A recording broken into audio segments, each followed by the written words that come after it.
Well, good evening. And I first want to congratulate the students, because I know this is a genuine student gathering. So I really want to congratulate you. You have done a great job and taking care of everything, and I think you have put together a very interesting panel on energy.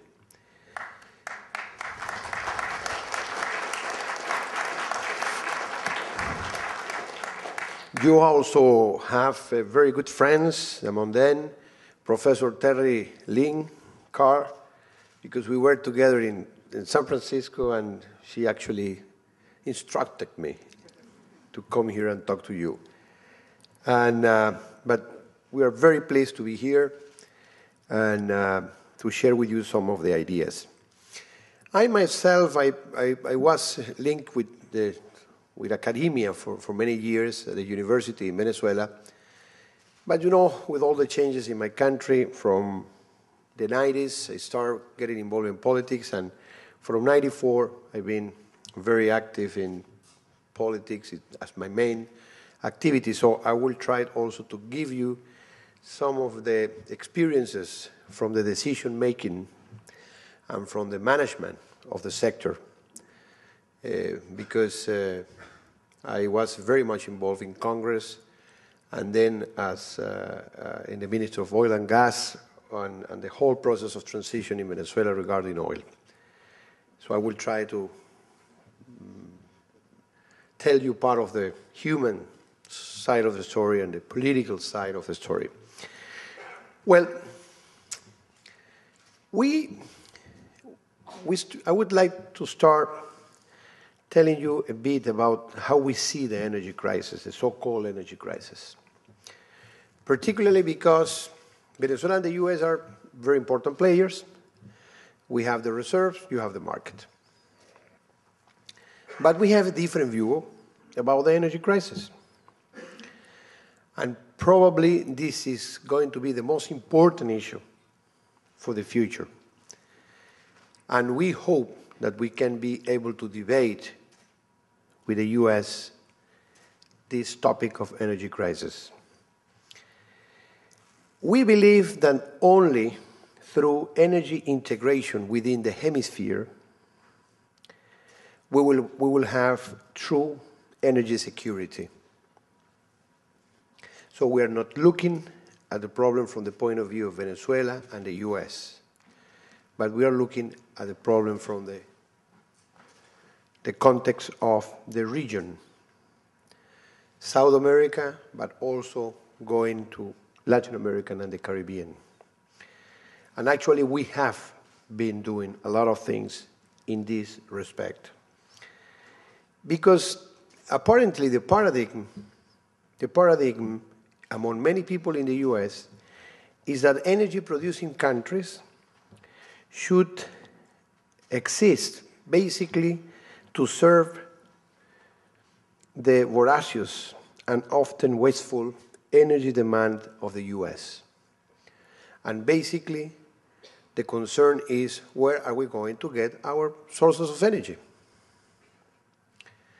And there are people that think that our role is basically to provide energy to this immense machinery of consuming energy, which is the US.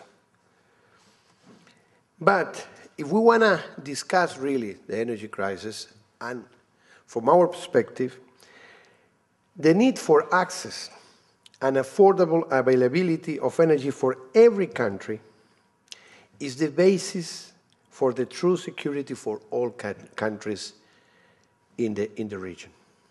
So the problem is not only how we guarantee supply to the US, to the huge market of the US, but how we also guarantee access to energy to the rest of the hemisphere.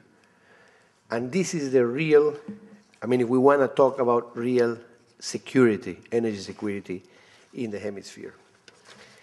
And in that sense, we believe that there is a huge asymmetry in energy consumption And this is probably part of the inequalities we have among our countries.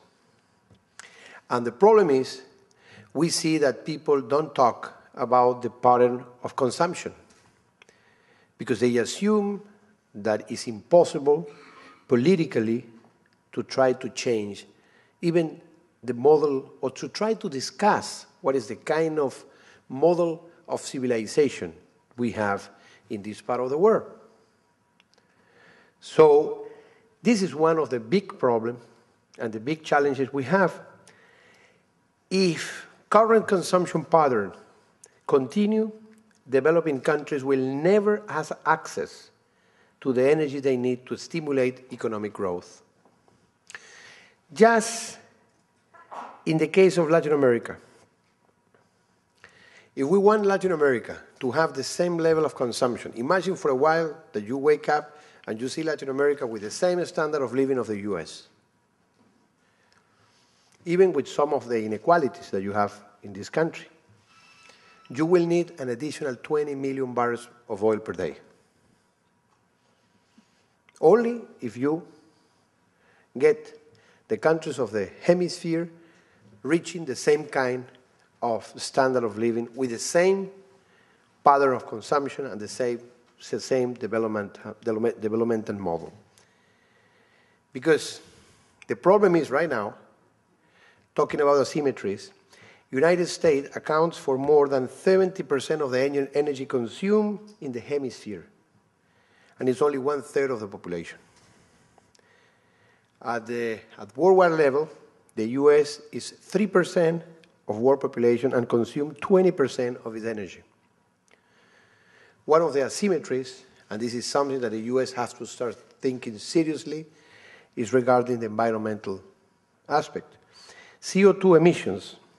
The US accounts for 68% of the CO2 emissions in the hemisphere. And just for you to have an idea, Canada, which is second, is only 6.4. Mexico 4.3. Brazil 3%. And Argentina, Venezuela, and the rest of Latin America, and Argentina and Venezuela less than 1.5%. This is a huge, huge difference. And of course, if you're talking about energy crisis, you have to talk about availability of supply, access to supply, but you also have to understand the environmental issues, which, by the way, is not only a concern of the US, it's also a concern of the producing countries as us. The US faced a crisis of production at the production level, and as you know, the crude production is in a clear decline since the 70s. And you have a huge problem in the refinery level with all the constraints at the production capacity level. And we all know that refining capacity in the US will reach its maximum level by 2008. Even ourselves, if you see the figures of Venezuela, Venezuela will reduce the export of crude oil to the US, not because we want to do it, it's because there is not capacity to refine more crude in the US. Actually, a country like Venezuela, if you see the energy relationship we have with the US, much more important than crude is refining product that we give to the US, because we have a huge refining capacity in our countries and in the Caribbean.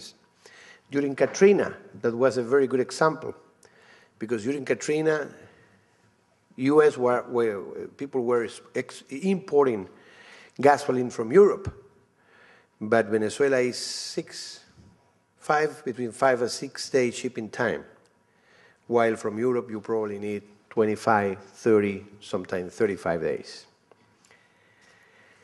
What, for us, the key to understand energy crisis and the ways out of energy crisis is the need for equilibrium.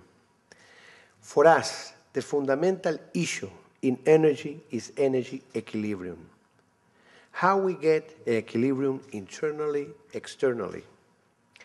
How can, for example, Because when you look at producing countries, and I wanted to participate in the panel because you were discussing internal politics or domestic politics of the producing countries. But first, you have to understand that we have to reach an internal equilibrium. In producing countries, for example, we have an oil sector of the economy that probably doesn't have anything to do with the non-oil sector of the economy, because people think that those societies are only simple societies where all they have is oil production. That might be the case of some of our brother countries in the Middle East, a country like, for example, Qatar. But if you see countries like Mexico, Norway, Venezuela, even Indonesia, is different. So the first equilibrium is between the oil sector and the non-oil sector of the economy. In a country like Venezuela, people in the mountains, the only relation they have with oil is through fiscal income, while people working in the areas, they are more interested in becoming consultants or workers, engineers, or providing services to the oil companies. So they are not very interested in fiscal income. All they want is activity. But what happened with the rest of the country that does not belong to what we call the oil economy? So those are equilibrium, domestic, internal equilibrium that are very important. Within a producing country, equilibrium means reducing asymmetry and increasing interaction between the oil and the non-oil sector of the economy. And if it is the case, we need a fair and steady fiscal income, because it's only through fiscal income that we will benefit people from the oil wealth. In our opinion, that equilibrium was very much damaged in the past 20 years with the imposition of a fiscal model that was giving privileges to the need of investors over the needs of the governments. And basically that was the program of the oil exploration and exploitation in the North Sea. Because what happened is, the idea was how we privilege the investors, because we want the investors to come to the North Sea. And basically what they wanted is more production. Consumers want as much production as possible. Producers have a different perspective. So you cannot try to impose a fiscal regime that represents the needs of the consumers to the producers. So what happened is, in countries like Venezuela, we start in the 80s and the 90s dismantling our traditional fiscal regime and adopting this liberal, neoliberal, some people said, type of fiscal regime. And the result, and I would like to show you just one slide. No, not this one. This one. This is fiscal income by the government of a country like Venezuela. And as you see, royalties remain basically stable. Income taxes went very down. Why? Because there was a lot of expansion of our oil company.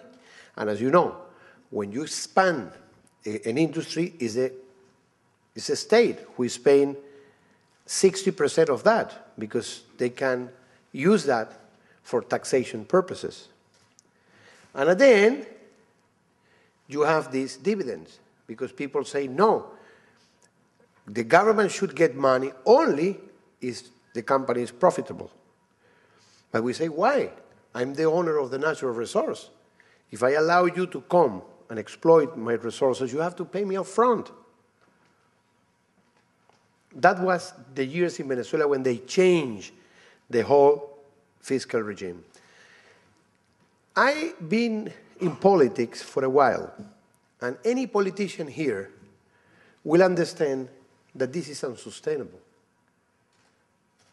That trend goes parallel to the collapse of the Venezuelan former political regime. It was unsustainable. And also, it reflects, in our case, the predominance of the oil sector and the technocracy of the oil sector of the politicians. Because the idea was politicians are going always to be corrupt, they will spend the money badly, so the best way to do it is to give all the important decisions in the hands of the technocrats. This red thing you see, which is dividend, and I was in Congress as head of the committee in those years, they have to borrow money to pay dividend to the government. Because, of course, as prices were very much down, then the government at that time said, what happened? You promised me that everything was going to be great with this increase in production. Prices went down, and the government did not have money for the first time even to pay for the payroll of the government. So the government asked the oil company to borrow money to pay the dividends, which is, from an economic point of view, something crazy. You never do that. You take dividends only if there are profits. So for us, in Venezuela, the first big thing we have done is to reestablish the equilibrium and to get to levels of fiscal income that allows you to keep the internal equilibrium. At the external level, you can take that out. Equilibrium among producer, consumers, or industry has to be reached. And this is as important as the internal equilibrium. For example, when we came to government in Venezuela,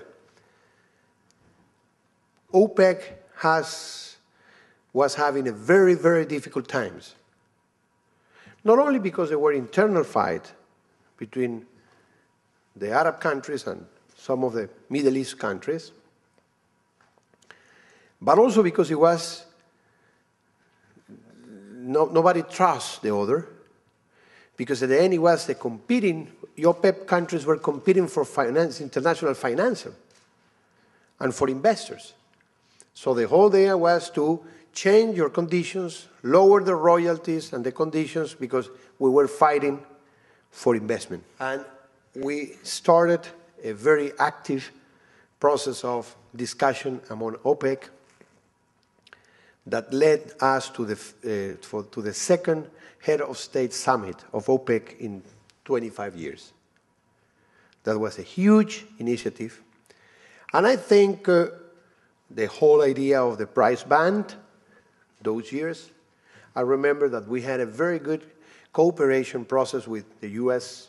authorities, Mr. David Goldwyn, he was the international undersecretary of energy, and Mr. Richardson.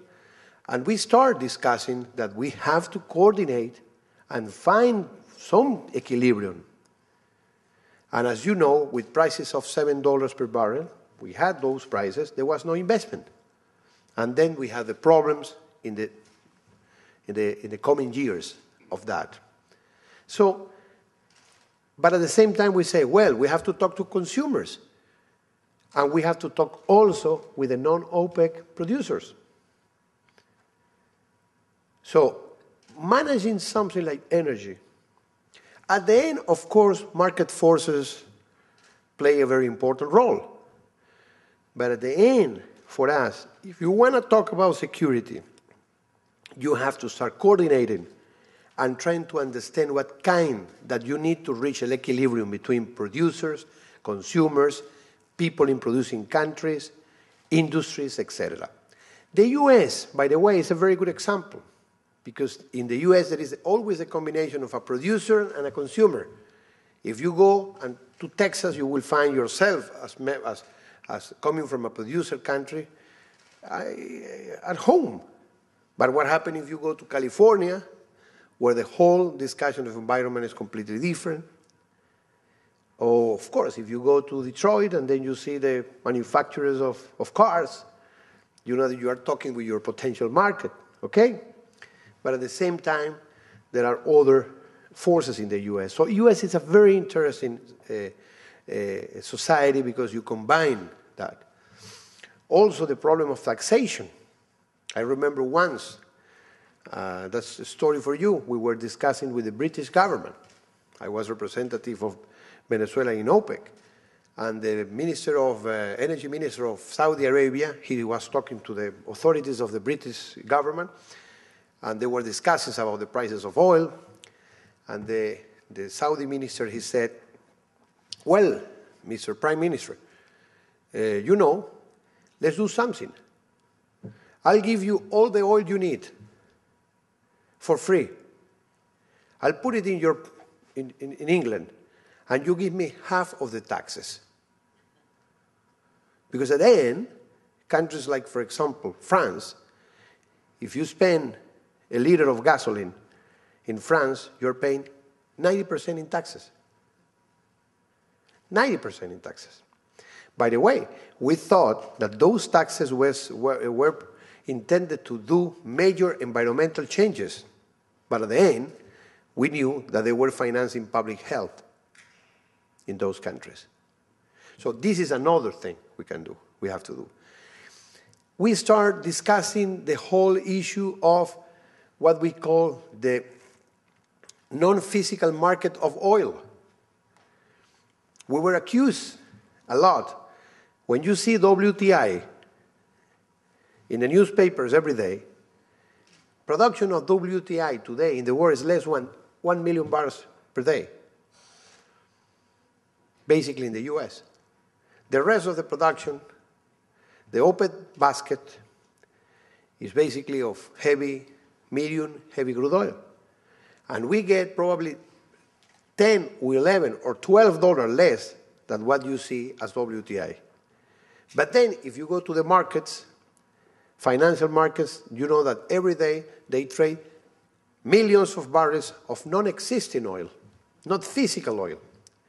So we have also said that at least there is an influence of $8, $9, $10 in the prices of oil related to this financial capital involved in a whole process of speculation regarding non-physical oil. Those are things that we as producers, we told. And the refining factor, for example, we sent the US government and the US Congress, since 2 years ago, a whole proposal and a whole document to discuss the refining problems. Because, as I said, in the US, you will reach full capacity in 2008. We are estimating that we are reducing the export of crude oil to the US because there won't be capacity. By the way, don't think that we are going to do that because of any political retaliation, nothing to do with that.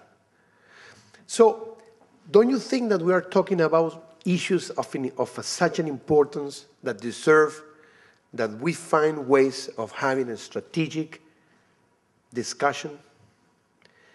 And the whole thing should go beyond the classical way of looking at things. And let me tell you, I get disappointed sometimes because anytime there is a new discussion about energy, everybody wants to talk about energy. At the end, nobody wants to raise the real questions. And particularly, one question that I want to raise with you is, are we ready to discuss the model of development? Are we ready to discuss that one thing is the supply of the US, and that's important, but at the same time, unless we give access to energy to other countries, unless we try to correct the asymmetries in our countries, there won't be security for any of us? Those are the kind of questions that I think we have to start discussing. I don't know, Fadis, if we have the picture of the lights. No? Imagine for a second that because at the end we said to the other countries in the world, from the Western, follow our model of society. By the way, including democracy.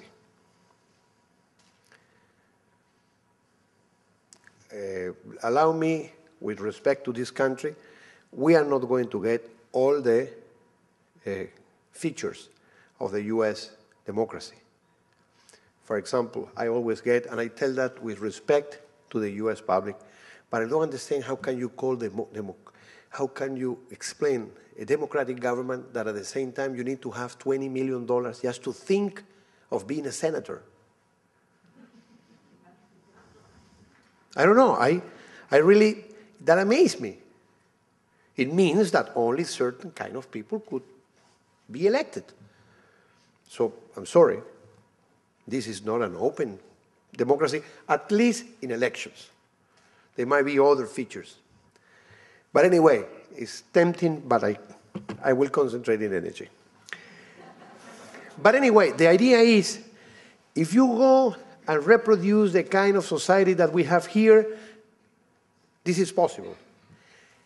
Our estimates are, if that is going to be the case, remember Latin America will need $20 million barrels per day. But look, imagine that we do that in Africa, in Asia. We probably will need 4 additional planets of natural resources. So, 2 possibilities. We are lying to these guys. It's impossible. We have to understand that we will live in a very asymmetric world, and wars and geopolitical confrontation will be there because there is not enough natural resources to fuel that kind of development. Or we have to sit down and discuss the issue of development model, the model of civilization, etc. And this is a real question that not many people want to answer, and particularly some people in the US, when they only want to see their own problem. And I understand that there might be concern. I respect that. But, I mean, we need from the political and Congress and academia to raise those, because everybody wants to talk about globalization. But when you talk about energy, no, there is no globalization. All I need is where I'm going to get my resources. So globalization means also that we have to discuss what is happening in the rest of the countries. Cheap oil, of course, you won't see cheap oil, at least the prices we used to know. And something which is important is that over the next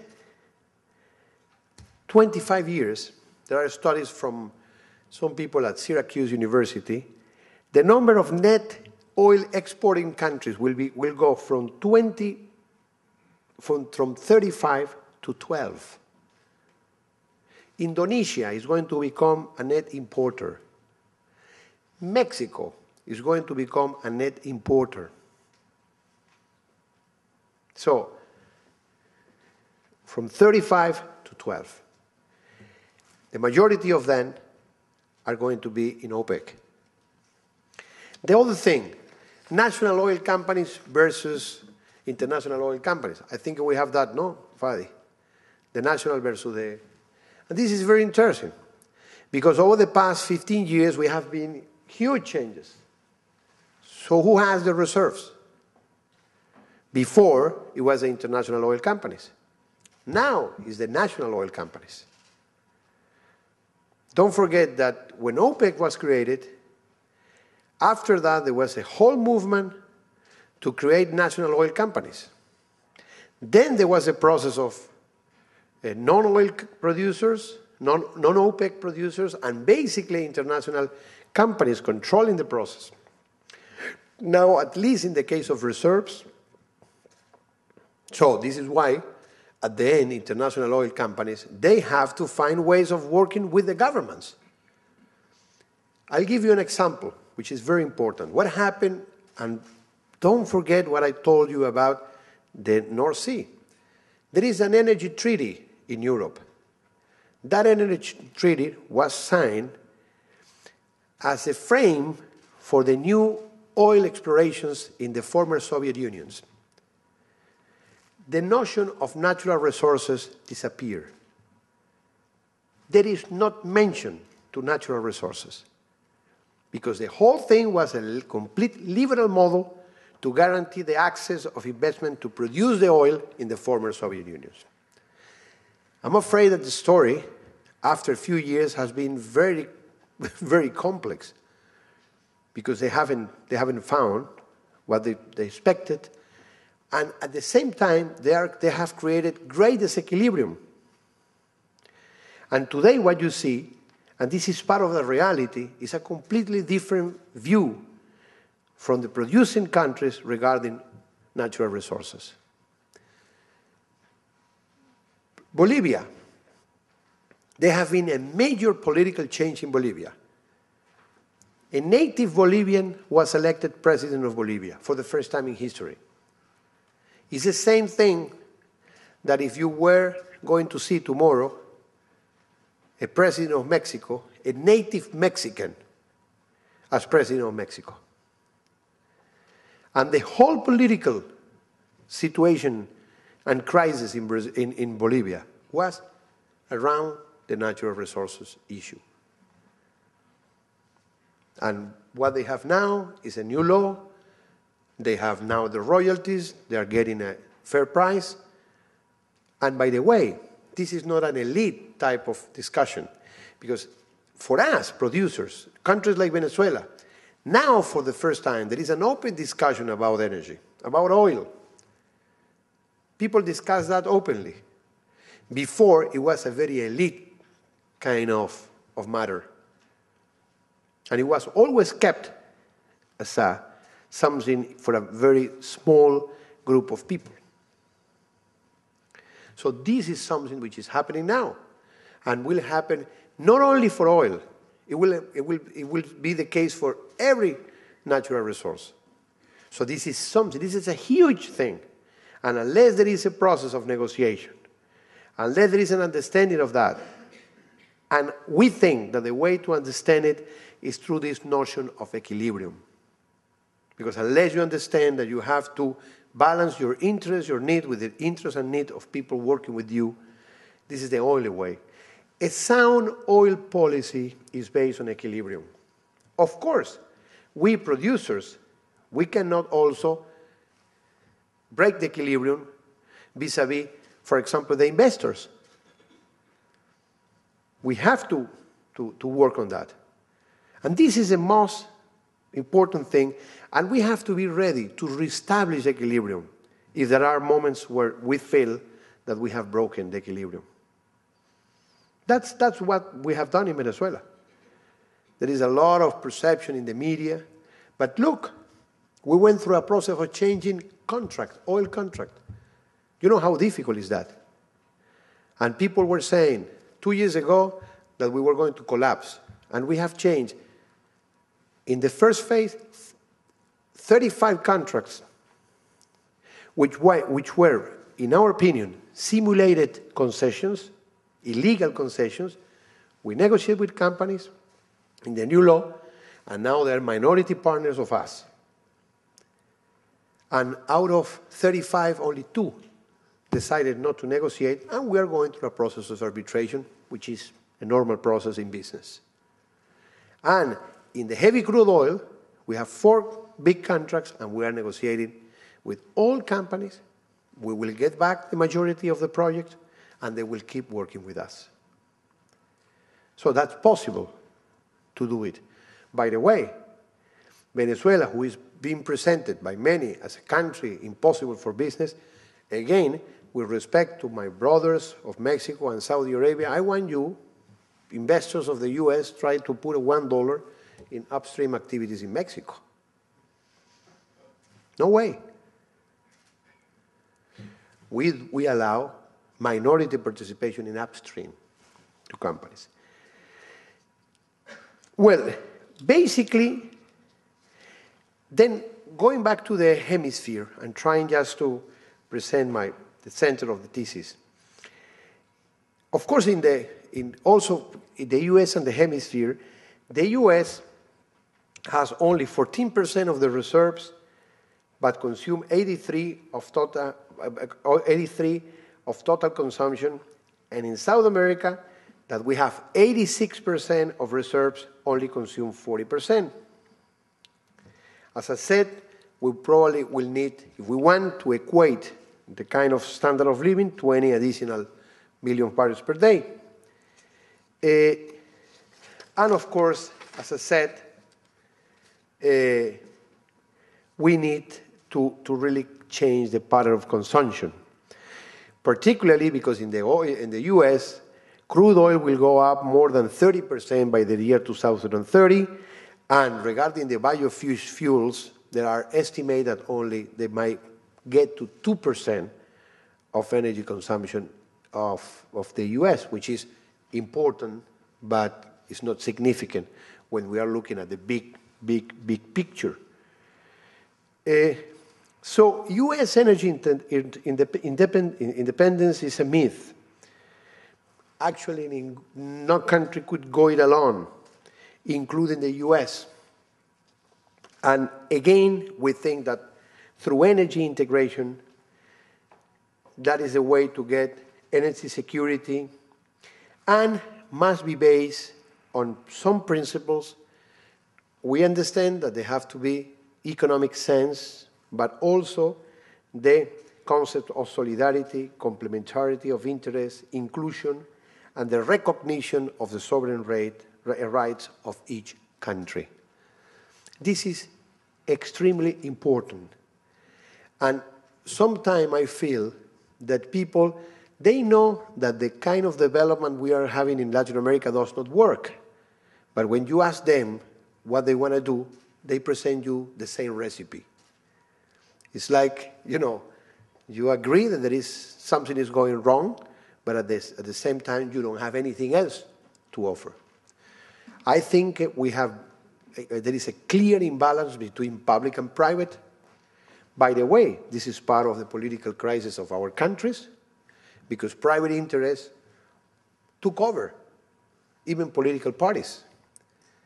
And we used to have in our countries in Latin America political parties that has a clear sense of the public interest and the need to control and the different private interests. But what happened with private interests became too powerful and took over government. And of course, in our countries, what we have is when you think that there is no alternative, they simply do not negotiate. And at the end, we have had all those kinds of things that in the case of Venezuela is incredible, because we have a country that at the end was in a situation that even politically, the big fight we have had in Venezuela is the fight we have with the technocracy controlling the oil industry in Venezuela. Those people decided to stop production, to cut production, because of political reasons. So the ideology that was involved, because when you have institutional weakness, then only probably the military or people in an industry like the oil industry could become powerful enough. It's amazing. Nobody has mentioned that here. The case of Venezuela is incredible. For the first time in history, the technocracy of an oil company conducted a coup d'etat against a democratic government. By the way, those guys were sharing all the values of the World Bank, free market, open economy, even some of the notions of elite democracies. And look what happened. This is something which is very important to mention. Finally, how we see, and we can have some time for Q&A, I mentioned the role of us, of Venezuela, in trying to reestablish an equilibrium. Let me just, for example, tell you something. When we came to government, it was impossible to find a Secretary General for OPEC. Imagine what does it mean sitting down in a meeting, and if there was a proposal by Saudi Arabia, Iraqis veto. If there was a proposal by Libyans, the other people veto. If there was a proposal by Saudi Arabia, then Iran, a veto. And Venezuela was probably the only significant player outside the region. And when we made the changes in our oil policy, and we went back to the tradition policy, oil policy of Venezuela, trying to correct the problems of the past, Venezuela gained a great credibility among OPEC. And this is why we were elected. Venezuela elected Secretary General of OPEC. And we promoted a whole set of new initiatives, among others, the so-called dialogue between consumers and producers, which is, I think, one of the most important events of the past years. In Latin America, we are, again,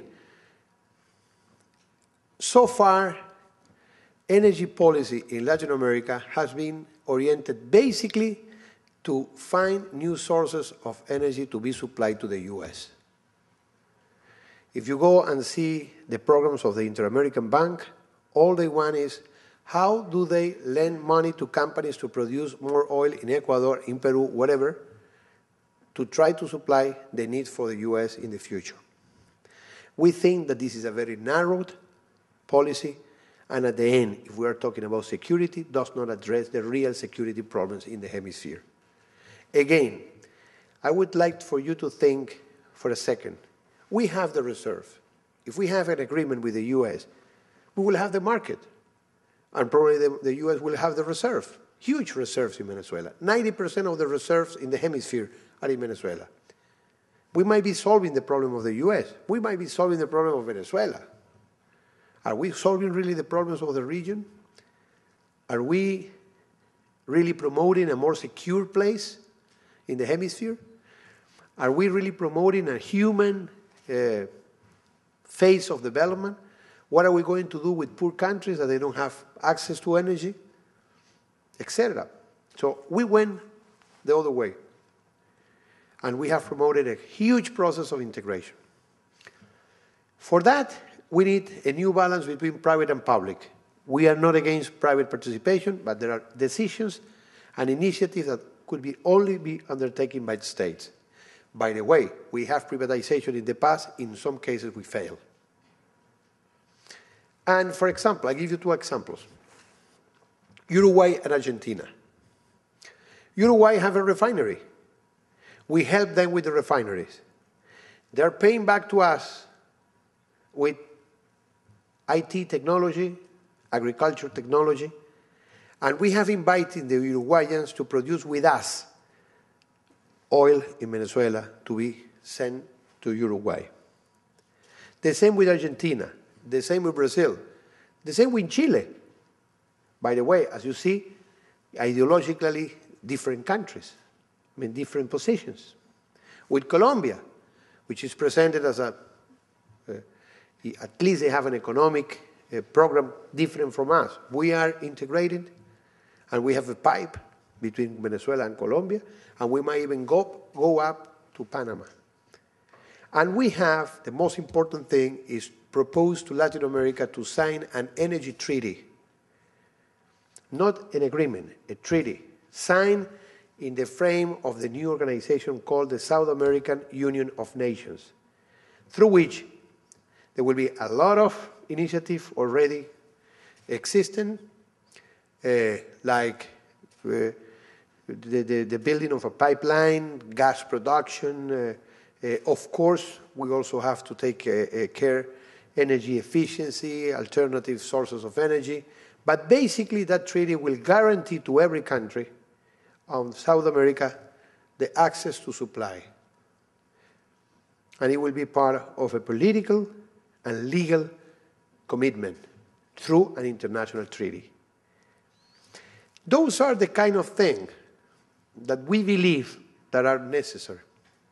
if we want to really address the situation. Of course, that means first that we'll start thinking outside the box. I understand sometimes we speak about these ideas, and I have friends and good friends of us that, because they have not been discussing that, they think that this is crazy, how governments are corrupt, inefficient, whatever. But I mean, the only way of really trying to address those issues is precisely that. For example, I'll give you examples of, our decision-making process. When we came in government, we knew that we have to fight for fair prices of oil. But we knew that there were some countries that they were going to complain. Of course, because US can pay that. Europe can pay that. But what happened with Jamaica? What happened with Haiti? What happened with Nicaragua? So at the same time we say, okay, how much energy do they need? Why don't we go through a process of financing part of the energy bill? So we put together a program through which we give them financing of a significant part, according to the prices of oil, of their oil bill. But then we say, why don't we go beyond that? And we try to promote a development fund that will help solving other problems related with energy. Infrastructure, basic infrastructure, for example. Refineries, because all of that infrastructure was lost during this privatization process. So those are the kind of things that we see are important. This is an ongoing process. We think that there is a role for the US to be played there. It's a role for the US to be played in the world, but in the region. If there is a single issue that could help, it's a very good measure of the situation of the world and all the problems, environmental problems, logistics, geopolitical, war, peace, inequalities, development, is energy. So I think this is a clear issue where we have to sit down and try to really negotiate among us a new frame. A new frame. And this is what we have been working in the region. Of course, and as I said to you, for us, the most important thing is to work together in this notion of equilibrium. And I think the US have to understand that if you want to be secure with democracy and peace, you have to address the issues of equilibrium. Because if you have a balanced world, there are more chances of a peaceful, democratic, and development and future for all of us. Thank you very much, and open for questions.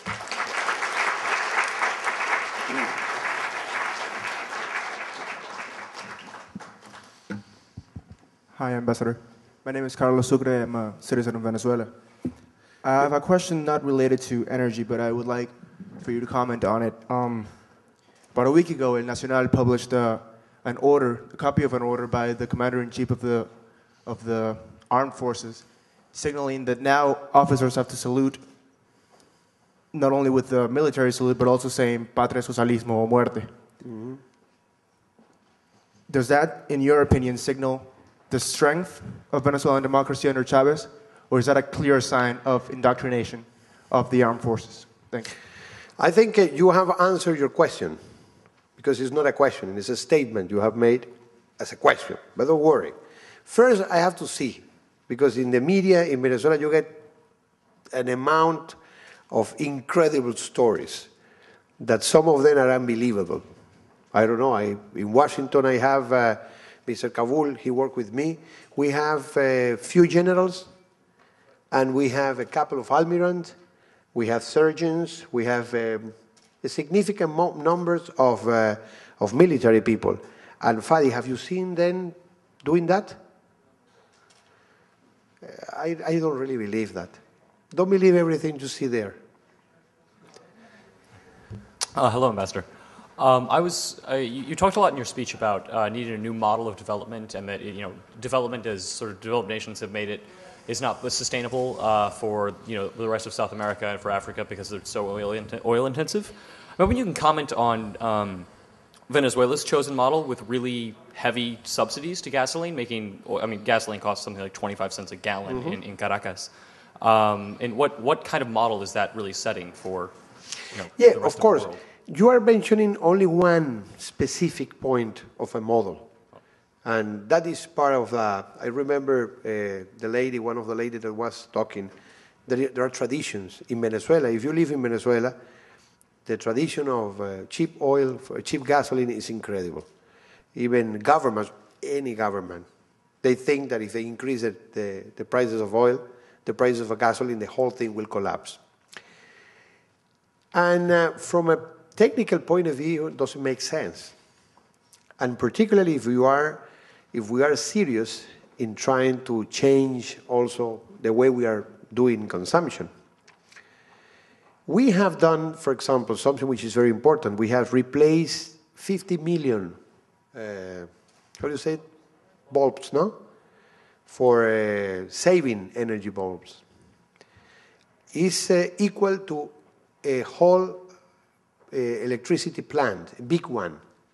It's incredible. We have done that, but it's impossible to increase the prices of gasoline. Do you believe that President Chavez's government would like to move toward increasing the price of gasoline? Yeah, well, we have. I've been there. I presented to him when I was in the government like 4 or 5, and because even there is also something with the people that working at the gas stations. I mean, they have to increase. They cannot increase the price of a gasoline, but they have more cost. So we are even giving more money to them as subsidies, not only to the people, but also to the business people. I mean, to the people that works in the distribution system. There is a plan. Last time I went there, and they are going to increase it. I mean, there is on the table. There is a huge campaign. They have presented the campaigns. With a liter of gasoline, you can buy 10 boxes of cigarettes. With a, Not in America. I mean, they compare, and it was a very successful. But again, the thing is when you have a political, sensible situation, there is always use that as a political tool. And it has been that ever since. But again, you are right. This is one of the big challenges of Venezuela, that, if we are proposing this new approach to energy, and particularly that we have to transform the way we are looking at civilization, etc., we also have to do it ourselves. And this is one of the issues. As I said to you, we have been doing a lot of things. For example, in gas, transforming to gas, and huge investment in hydro. But again, this is a problem. You're right. Thank you. Hi, I'd like to know a little bit about Venezuela's position on Chinese foreign investment, particularly in Africa, and if you think that is a sustainable or an equitable model of development. What happened? Our experience with China is very interesting. By the way, it has been there for a while, because I remember when President Chavez was elected, President Caldera, the former president, he did few initial steps. But when Chavez was elected, the first trip he went outside was going to countries like India, China, Iran, some countries in Europe, telling basically that he wanted to relate to other medium-sized countries with and of course China is with a more independent vision. And we started working with them. And it's growing. And after Venezuela started doing that, I remember that there was a study by the Inter-American Bank, because they were taking the experience of Venezuela. Prime Minister Jiang Zemin, the first visit he did to Latin America was first Venezuela, then Brazil.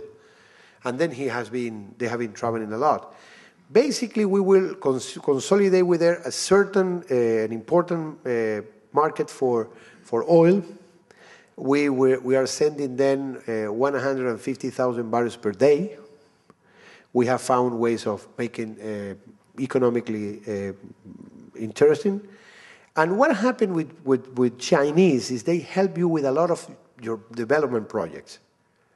This is one of the problems we have with the US, for example, which is basically private business based. Because Chinese, they could come with you and then you can tell, well, we want to build houses. We want to finish part of our railroad system.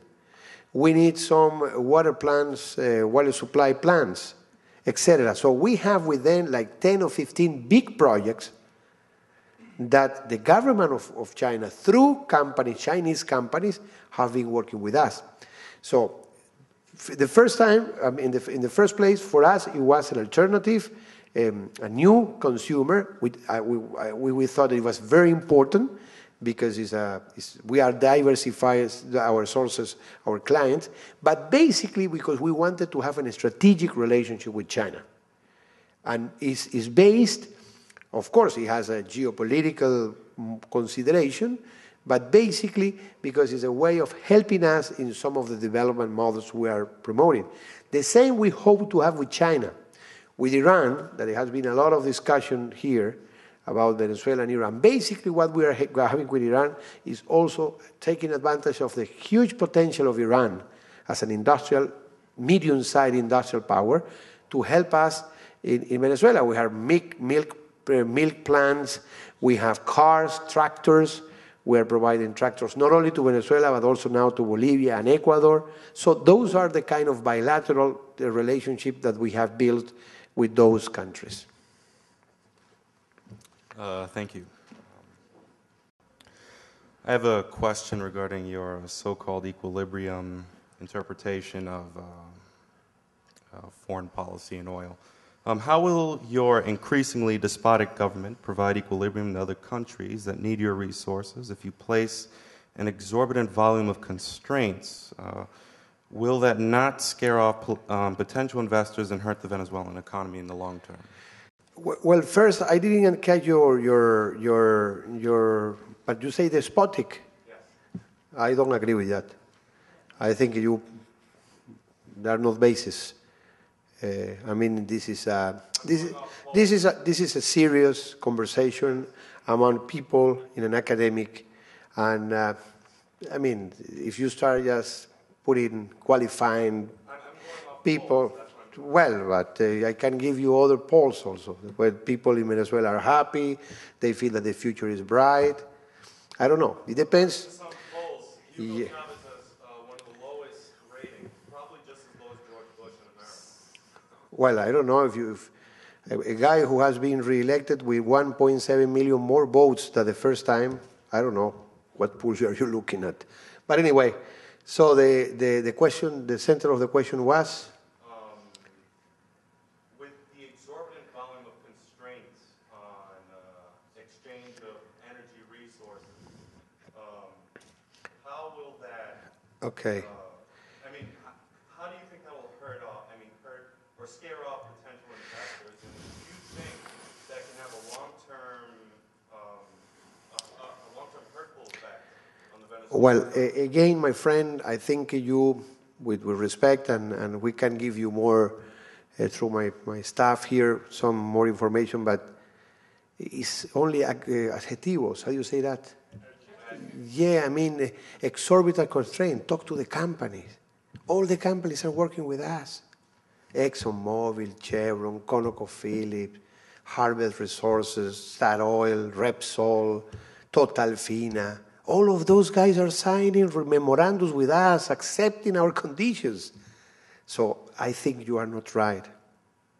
I mean, but anyway, we'll give you all the information about companies. The best way for you to clarify that is talk to the companies and tell them if they consider, because if they consider that they are exorbitant, blah, blah, blah, I don't know, they should have left the country, I don't know, years ago, because we have really changed the conditions. And that's not easy for a country to do it, and we have to do it because that was the only way to guarantee stability. I mean, to guarantee stability in our countries is not to have foreign investment necessarily alone, No, it's how you make a balance between your needs as a government, the needs of your people, etc. I want to respond very briefly to the previous speaker's comment about polls. I think there was an article in New York Times last week which cited Hugo Chavez as one of the most popular presidents in the Americas with an approval rating of, I'm not sure if I remember this correctly, but over 60%. So it really depends on which polls you're looking at, just as the ambassador said. Okay. But now to my question. My question relates to the nationalization of oil and gas companies. Ambassador, you mentioned Bolivia as an example. I'm somewhat more familiar with the Bolivian example than with the Venezuelan example. The nationalization of the Bolivian hydrocarbons industry, which started last year after Evo Morales took office as the first indigenous president of that country, as you already mentioned, has come under attack by both the left and the right in Bolivia as not going far enough to the more radical left and as going too far to the right. My question is, since President Hugo Chavez mentioned the term nationalization quite recently, I believe, how does the nationalization project of Venezuela compare to the nationalization project of Bolivia? And I'm particularly interested in the issue of fair pricing, which you also mentioned. What is fair pricing? How is nationalization structured in Venezuela? You mentioned royalties. You mentioned oil taxation. Now, the argument from the left in Bolivia is transnational companies keep their export prices artificially low. Let's say Texaco. Texaco brands Bolivia. Well, it sells to Texaco US, and it sells at a much lower price than consumers will pay for it. So the nationalization project of Evo Morales has been ridiculed by some sectors of the left in Bolivia as, well, what kind of nationalization are you really talking about? You don't go far enough. You don't get to the core of the problem. So can you address this issue and how it compares to... Yes, thank you. And, of course, regarding Bolivia, I mean, we, at the end, is for Bolivians, according to their own assessment and evaluation. We did it in phases. For us, it was not easy. As I said to you, we have to go through an oil sabotage. For the first time, the managers of the company, they decided to stop the company. They don't like President Chavez. That's okay. I mean, you might not like it, but you run a company. You cannot stop a company because you don't like a president. We did it through phases. We have helped them in the sense of telling them our experience. I'll give you an example, which is very important because we have to go through a whole process of reframing the oil policy. First, royalties. Having as our basis royalties. I don't know how can you say, President Chavez used to have a very Venezuelan way when he said royalties means, Fadi, if you can help me with my translation, chivo al corral, fuerte al sombrero. It means that, you give me what is mine up front. Because the problem is with the other system, you go and you get your fiscal income at the end of the value chain.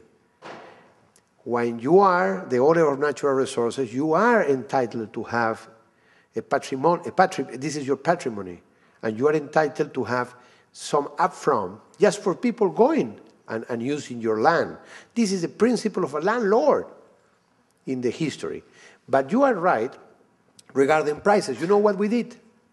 When I came to be in the Minister of Energy, oil and gas, I remember that I started looking at shipments between PDVSA and Citgo paying $1.5 per barrel.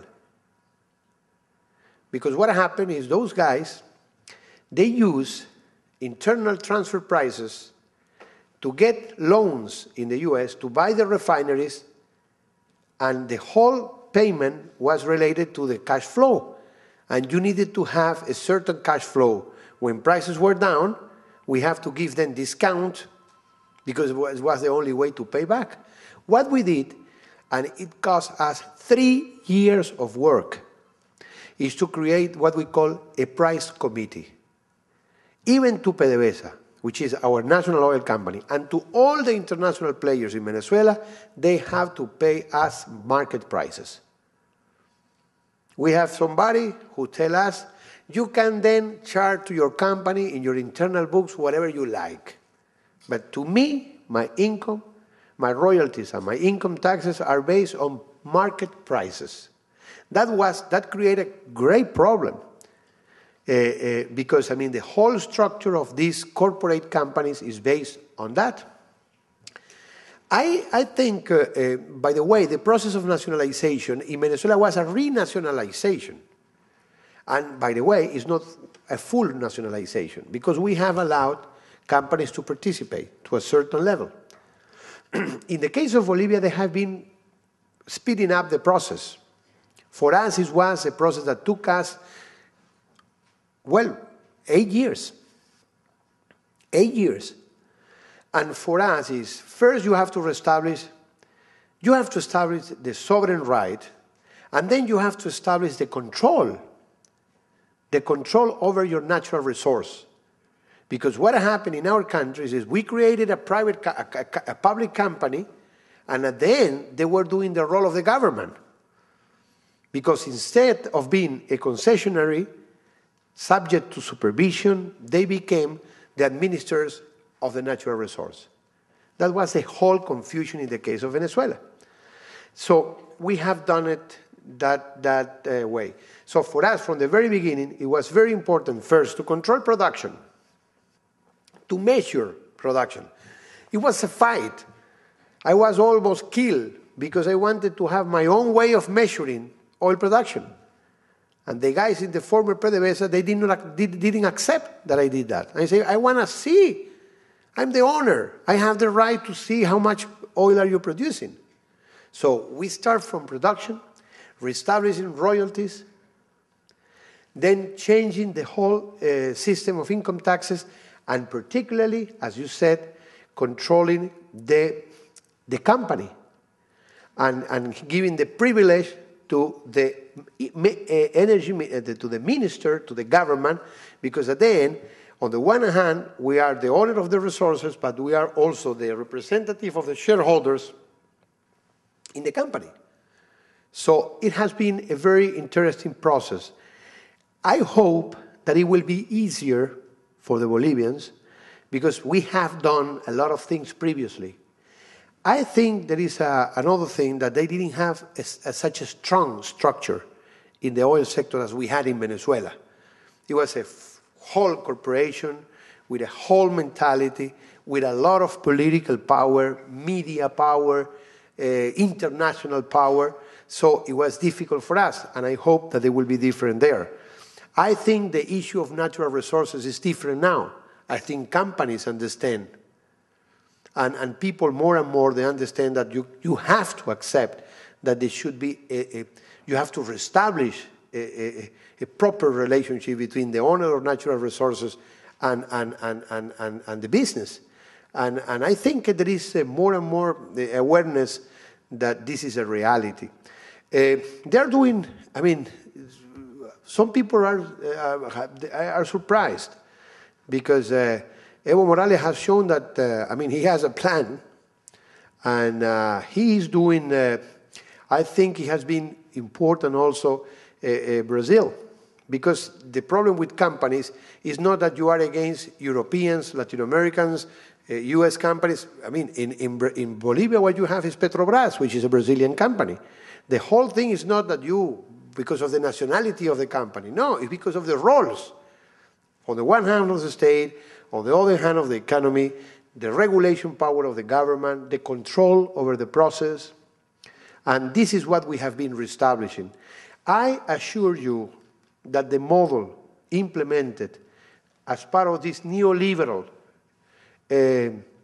models in Latin America regarding energy is a failure. Regarding energy, it has been very difficult. Because at the end, the companies end up in the hands of financial capital. We were discussing with some companies, electricity companies, and at the end, for them, it's a business. It's a financial business. For countries, I'll give you an example after the last question, I hope, or I think. If you see the US, you can put a molecule of gas in Florida, and there is pipes to take it to the state of Washington, in Seattle. Who did that? Policies, government policies. So we need to have infrastructure policies that allows us to have a real integration in our countries. Are we going to still have only the classical integration towards the ports as the classical import-export societies, or are we going to promote a different kind of integration? In Latin America, in South America, we have a balance.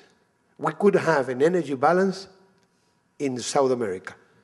There is a balance between different sources of energy. We have markets and we have producers. Enough energy, enough reserves. So now we need to put that together for a development plan, as they did here, as they did in Europe. So this is our challenge right now. And not a private company is going to go and to do what the governments have to do.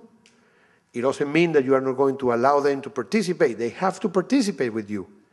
But basically, you need first a clear policy frame by the governments. Sir. Thank you. Mr. Ambassador, this is a question not about your own domestic internal policy in your country, but rather the trade of petroleum on the world market. As I'm sure you're aware, we have many trillions of dollars of goods traded throughout the world, and those trades take place without government-to-government deals, but rather through a broad framework.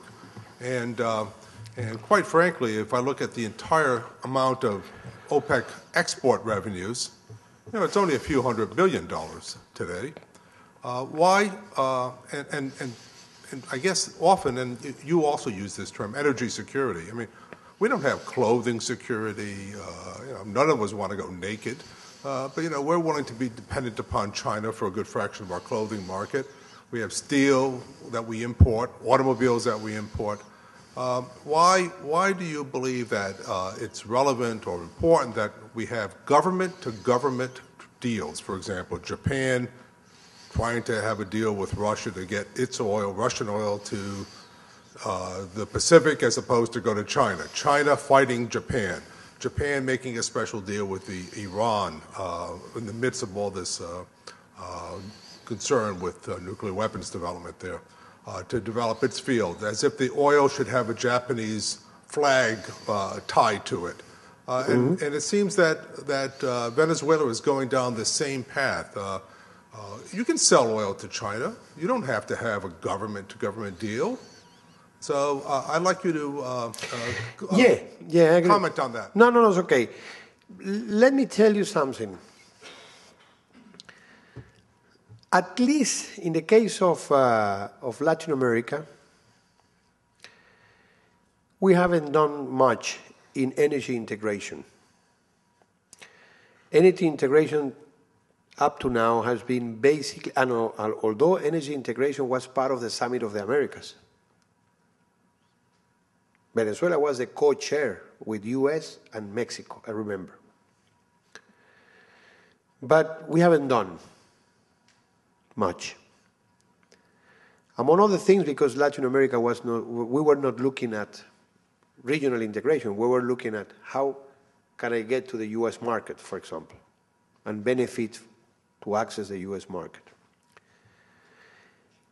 There are failures, and there is, I think, in the case of Latin America, a new interest in trying to balance private-public responsibilities. I'm talking about countries like Brazil. And for example, I think it's key to understand that the mentality of President Lula, because I think this is a clear Brazilian president that is putting as the priority the integration in South America.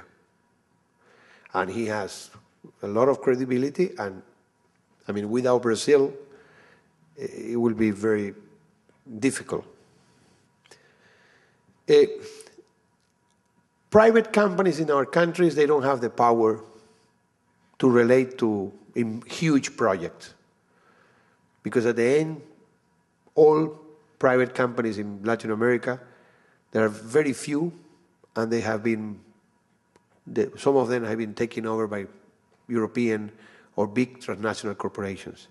So I don't think that we have a private sector in Latin America that could lead a process of regional integration with the appropriated policies. Because at the end, as you said, the solution could be, there is the policy, the whole policy. So you invite people to participate. And it might be a role by international companies. In Venezuela, in Latin America, the experience is we don't have. Big Latin American private consortiums were privatized or were sold to international or to consolidated conglomerates. And for example, the company in Argentina. And now what you have is some state oil companies, including, for example, Colombia, that people forget that there is an important public sector oil company in Colombia. Venezuela, of course. Bolivia is going back because the company in Bolivia was privatized, giving this famous golden share, which is at the end doesn't mean anything. Argentina, Uruguay was about to sell ANCAP, and then with this new reality, they have kept ANCAP as part of the government. So I agree with you that we have to be open and flexible to understand. My reaction right now is that it's difficult to in the case of Latin America, if you don't have government policies and even government themselves pushing for that. Because at the end, companies could not make the decision if they are only based on a portfolio of investment they can have all over the world, or if they don't get what they expect, they have to get. For example, refineries. Refining is a very tricky and difficult business. So are we going just to forget about refineries, or we're going to try to promote and some cooperation to have refineries? We are going to do that with other countries, even with Paraguay and countries in the Caribbean like Jamaica and Cuba, etc. At the world level, Europe is very much, the governments and state in many European countries are very powerful. In France, at the end, if you want to talk to Total, they play a role, but at the end, the French government has a lot of power. Russia, that was in the hands of private sector, now you have that in a way is going back to the government of Russia. And in Europe, I think there is a lot of coordination in policy. We don't see necessarily that we have to have agreements government by government to government, but it makes sense that if you talk about, if our vision, if this vision we are presenting, that this is a strategic issue that we have to address some asymmetries, and unfortunately, only through free market and economic policy, you are not going to reduce that asymmetries. They're huge, some of them. So they have to be a common responsibility of us. And that means that governments or international organizations have to be involved in that process. And again, in the case of Latin America, we don't see any Latin American private capital that has the ability or the economic power to lead the process of this magnitude. We have had some restraints for investment. Fortunately, there are now, as you know, countries in Latin America, big countries, they have gained a lot of independence and autonomy regarding these monetary policies after they negotiate and they finalize the relationship with the International Monetary Fund. And now we are proposing the Bank of the South, as you know, is to create our own bank, and it's going to help. And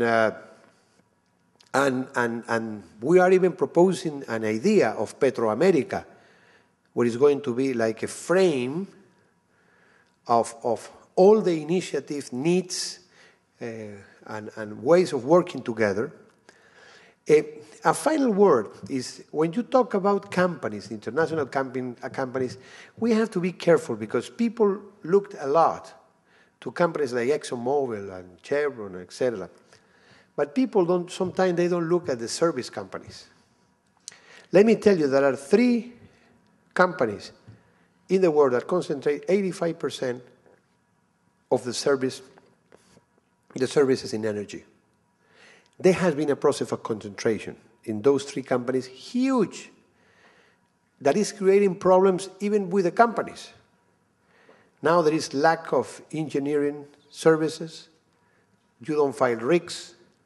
We are building 20 or something rigs in China, and they will be ready for next year because it's impossible. I mean, we were in a process of bidding, and we need something like 42 rigs, and we only get 10. Because at the end, it's a concentration among those companies that control services. So, for example, we have been proposing in Latin America that we have to create a Latin American company of oil services. By the way, it should be private. I mean, it doesn't have to be public. We have done that in the case of offshore technology in Venezuela, and now we are producing for the first time the platforms with Venezuelan companies for offshore oil. But again, it has to be a huge process.